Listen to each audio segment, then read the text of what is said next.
Hello, everybody. Welcome to Popcorn Planet. I am Andy Signor, and I wanted to do a quick review here of this new documentary on ESPN called The Last Dance. Now, look, I know you don't usually come to me for sports stuff. I'm not a sports guy. I'm from Philadelphia. I love the Eagles. I do watch football from time to time.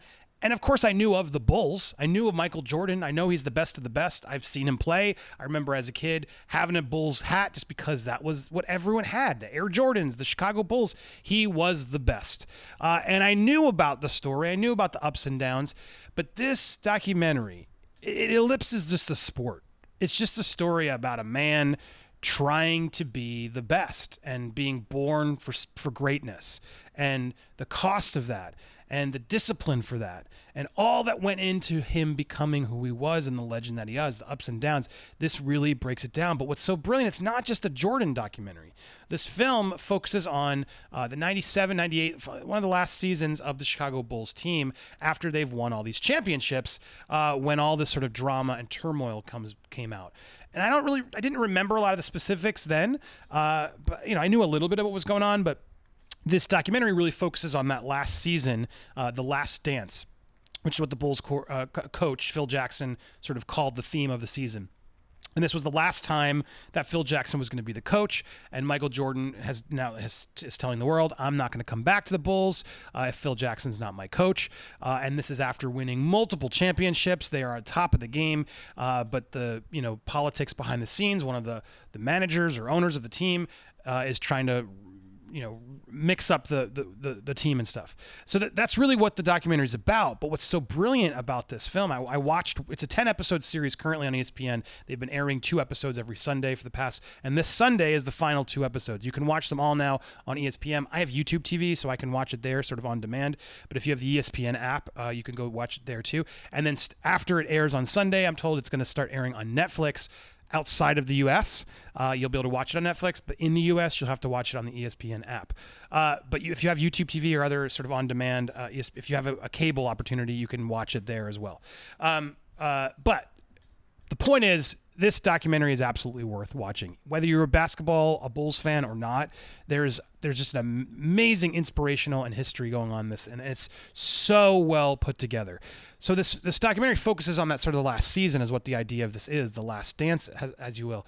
But the filmmakers, the editors, I got to call it the editors in this show. It's brilliant what they're doing. I went to watch one episode. I was going to do one episode. I didn't even think I'd review this. I'm now 6 episodes deep, and I was like, I got to record a video today. I got to hype this show up because I want people to start watching it before it ends this Sunday. I know sports fans have been buzzing, but guys, this is a fantastic documentary series. This blows Tiger King out of the water. There's so much insight and so much knowledge that you get from this show, and just inspirational moments of watching someone, Jordan, at his greatest. What made him tick? What kept him going? Where did he come from? But what's so great about this show is while it focuses on that last season, they beautifully use this sort of time shift to go back and find these elements from the past that build each of these players up and where it got them to where they are. And they always manage to sort of find a point from the past of telling the stories of these players that connects to the future story they're telling. It's a huge scope. It's a 10-part series. It's 10 hours altogether. But each episode just has this sort of theme and order to it all that just works in this beautiful way that I haven't seen one done this well, that scopes this much time without it feeling jarring or crazy. I'm just on the edge of my seat the entire time. Yes, I know some of the stuff that happens, but I don't know it all, and I don't know the extent, and I don't know the details. And this gets everybody talks. Everybody's there talking heads. Jordan, all of them are all sharing their stories behind the scenes and the motivation behind what they did. And you get this really inside access to this time period that really was historic. Whether you're a sports fan or not, Michael Jordan, my God, the man is amazing. And when you watch where he came from as a kid and his parents and how he was raised and just his discipline to be always the best at doing what he wanted to do, it's just this amazing, at times kind of crazier. Like you really do think, man, what that's all he does. But then there's this point where he finally wins his first championship and you see him finally show some emotion, and even his teammates are like, oh my God, I've been playing this guy for years, I've never seen. And you realize it's just like, this is why he was the greatest, because it was all he focused on. Anytime he lost, he figured out why he lost and he worked harder.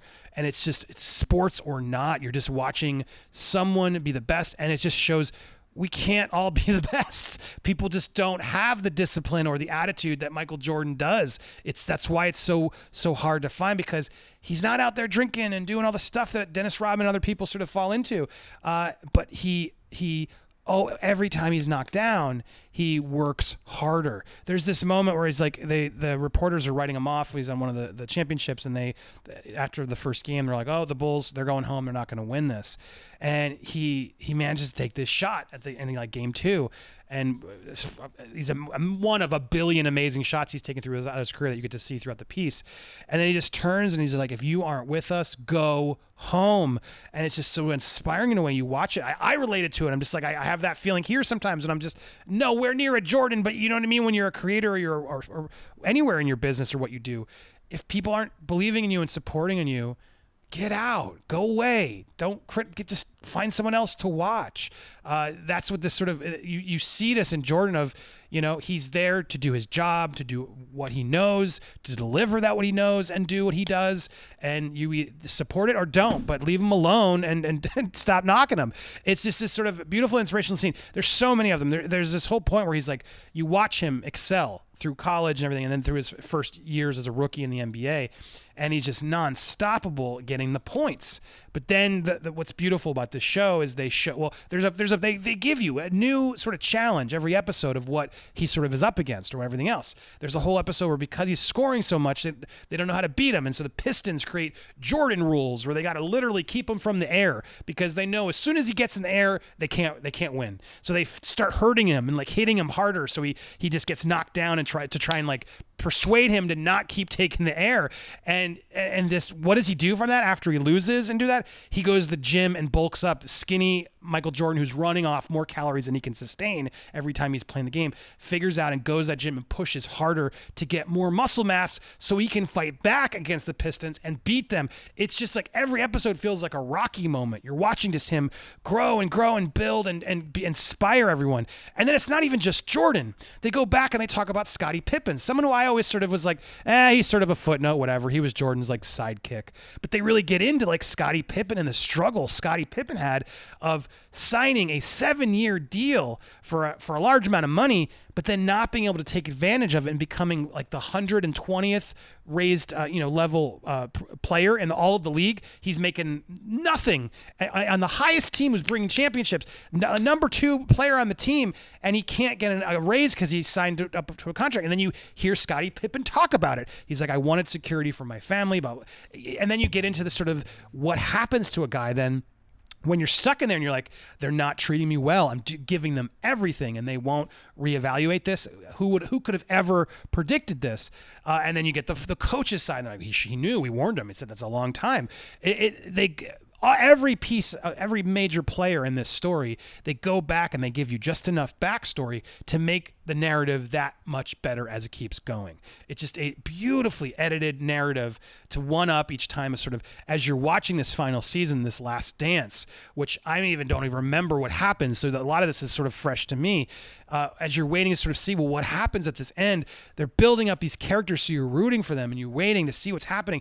It's just so well done. And then we talk about Pippen, but then Dennis Rodman, the wild man, with the hair, and everybody thinks he's the crazy person. You go in with this preconceived notions of Dennis Rodman and you watch this documentary and you get to see him and you learn Madonna's, of all people, is the one who sort of gets to him and tells him, like, just be yourself and don't let this world get to you. And you see how much of sort of more of a teddy bear Dennis Rodman is. And sure, he likes to party and does his things, but then you have Jordan like has his back and he's like, but when he shows up on that court, he's there for us. He's there for the team. And there's another amazing moment in the show where he F's up a game and just comes into Jordan's room and sort of gives him they share a cigar, and Jordan, they just know like that's his way of apologizing. And then as soon as he does that, Rodman steps up. And then there's another conflict where then Pippen comes back. And then the dynamic of this trio and why you sort of see how important a team is a team that even Jordan has to come to realize, because Jordan's now this like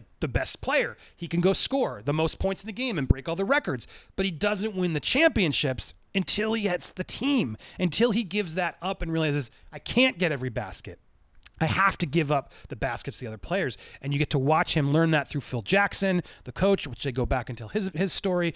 It's just, again, whether you like or know basketball, it doesn't matter. This is an inspirational, historical story, and it's so well done. I mean, I want to give props to this because it's just so well done, but everyone's going to give, ESPN, it's going to be on Netflix, and then I guess it's a director, was Jason Herer, who did 30 on 30s. Bravo, everybody, producers. But I want to call out the editors. Chad Beck, Devin Concannon, Abgay Sofsky, Ben Sosansky. I'm sorry I butchered your names, but guys, you are the all-stars in this. You are the heroes that you're probably not going to get enough credit for. I hope you win some Emmys or, I don't know, Oscar or whatever you're able to get, because my God, what you guys edited together, with the director, producers, everybody else involved. My God, it's just and you have all these associate producers who help probably logging a lot of this footage, figuring out how to piece it together. But the editors, bravo. You have me on the edge of my seat, a non-basketball fan watching. I want to, as soon as it's done, I'm going to try and watch the rest of the season because I can't put it down. And it's so inspiring. I'm trying to make sure I had on my notes, but there's just, so many inspiring moments throughout this that I just want you all to see it. That's why I'm trying to make it. Go see this. I don't want to spoil more scenes. I have some more things I say, but no, I'm not going to spoil it. But there's just this idea, but you can't be the greatest unless you really give it your all. At the same time, there's also this message of if you mess up, you can still step up and play the game. You can still come back and be the best. So many things that I couldn't have come better at a time for me when it's like, even I, we all struggle. What is this channel I do? How do we do? Am I good at what I do? We all have those moments, and this documentary just hits you and you see the best Jordan and how much he struggled to stay the best. And you realize, okay, that gives me a perspective to realize, okay, it's not just me. Anybody can do this. Even the best have this struggle and have this problem, and they got to work with others. It's so inspiring in a way that I wanted to make sure I gave you guys a genuine, heartfelt review of this. Go watch The Last Dance if you can. The last 2 episodes air this Sunday on ESPN, and then it should be on Netflix. From my research, if it's correct, outside of U.S., and then it'll be on ESPN on demand. Or if you have cable, you can use the ESPN apps to go find it. But I highly implore you, give it a shot. It's a fantastic piece. With everyone giving Tiger King its love, we need to be having this trending way more often, because this is a show that I think will actually help people, whereas Tiger King is the guilty pleasure, which I enjoyed. I'm not going to lie, but this is the one Netflix and ESPN should really take a bow for, because it's amazing, the access, the footage they have, everything they find, the interviews they scored. It's just it's bravo. And ESPN, to their credit, because I'm not a sport, but I've seen 30 for 30s. They're fantastic documentaries, and so to be able to have Netflix and 30 for 30 team up for such an epic project, and I don't know if one of them had certain footage that they sort of had to deal with each other to make it, because it's weird Disney owns ESPN. It's weird they would have made this deal. At the same time, it makes sense that you'd want it on ESPN too, and ESPN probably had a lot of that footage that Disney maybe couldn't have, Netflix couldn't have gotten. I don't know how you got these two competing companies to work, but only Michael Jordan could do it. And that just shows you how important and fun and crazy and awesome this series is. So go give it a shot if you can. Leave your comments down below if you've already watched it, or if this will change your mind. I'd love to get your thoughts. Were you a sports fan? Were you not? I'd love to hear all your feedback down in the comments below. Thank you so much for watching. You can support the channel down below. Subscribe, join, become a member, all the other ways to help keep this channel thriving. I appreciate you guys so much. Thanks for watching, and go Bulls.